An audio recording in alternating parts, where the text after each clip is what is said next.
Salam sejahtera para sahabat Rema yang terkasih. Hari ini kita memperingati Santo Athanasius, Uskup Alessandria, Mesir, yang meninggal pada tanggal 2 Mei tahun 373. Ia hidup pada masa akhir penindasan orang-orang Kristiani dan juga pertentangan dalam gereja sendiri. Dia menekankan tentang Trinitas, Bapa, Putra, dan Roh Kudus. Namun, dalam renungan ini, kita akan mendasarkan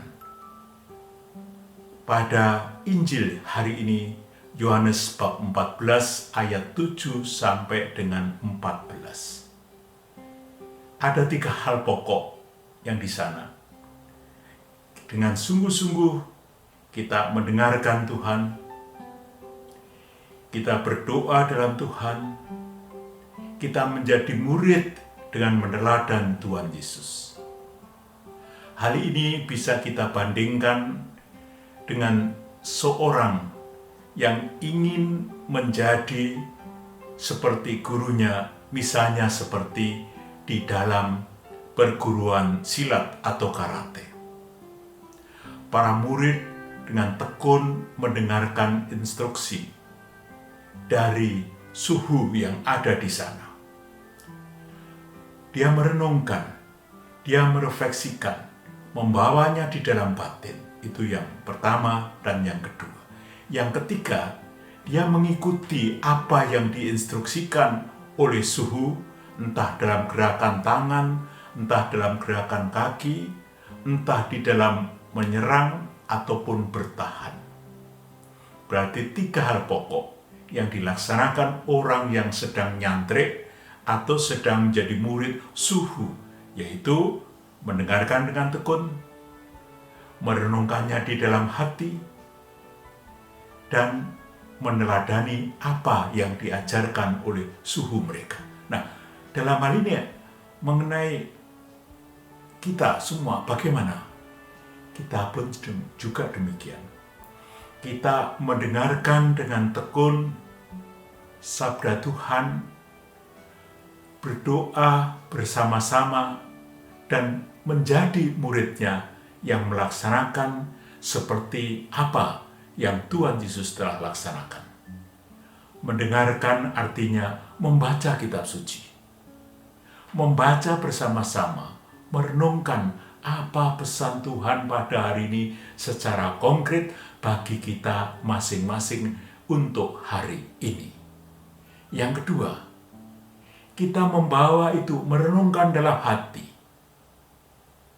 Kita membawa dalam doa kita. Doa kita adalah bentuk komunikasi dengan yang ilahi.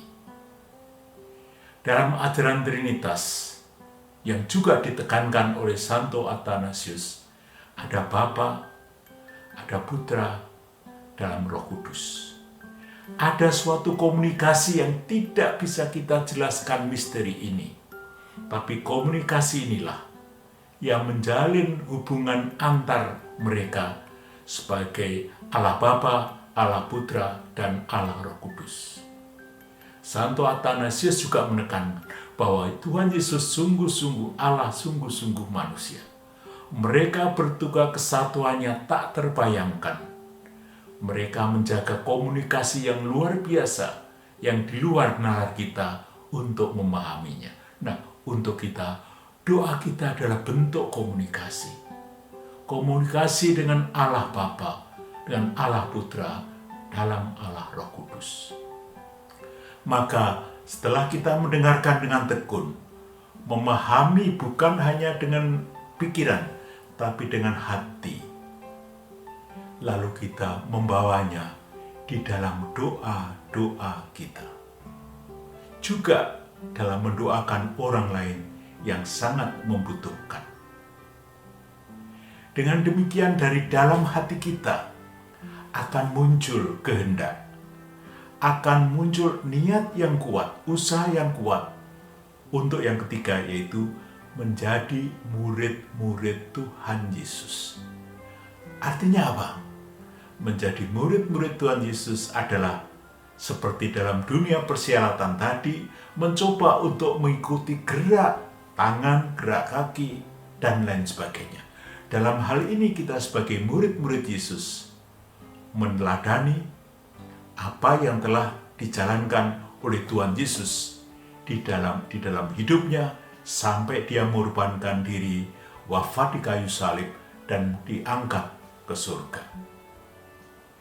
Oleh sebab itu, 3 hal pokok ini hendaknya pada hari ini kita renungkan. Sabda Tuhan apa yang hendaknya kita masukkan ke dalam batin kita hari ini? Dan apa yang hendaknya kita bawa dalam doa kita?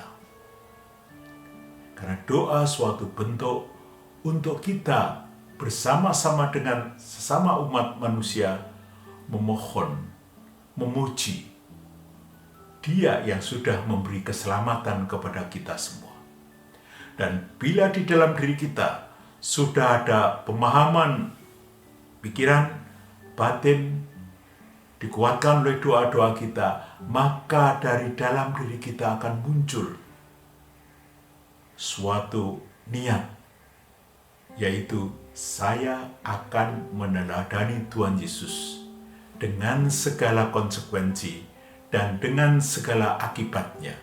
Tapi kita tahu bahwa Allah Putra, Tuhan kita Yesus Kristus, adalah gambaran atau Allah sendiri yang hadir di tengah-tengah kita.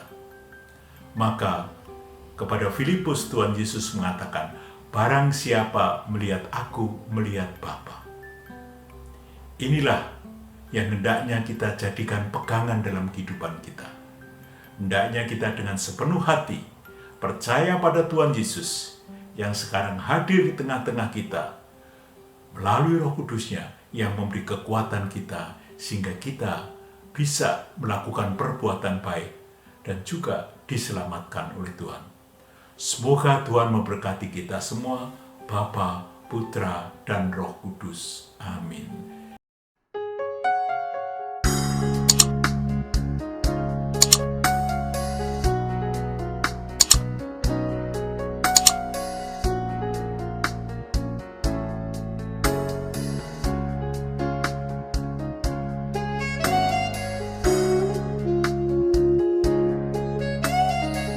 Sahabat Rema, sampai jumpa dalam program berikutnya.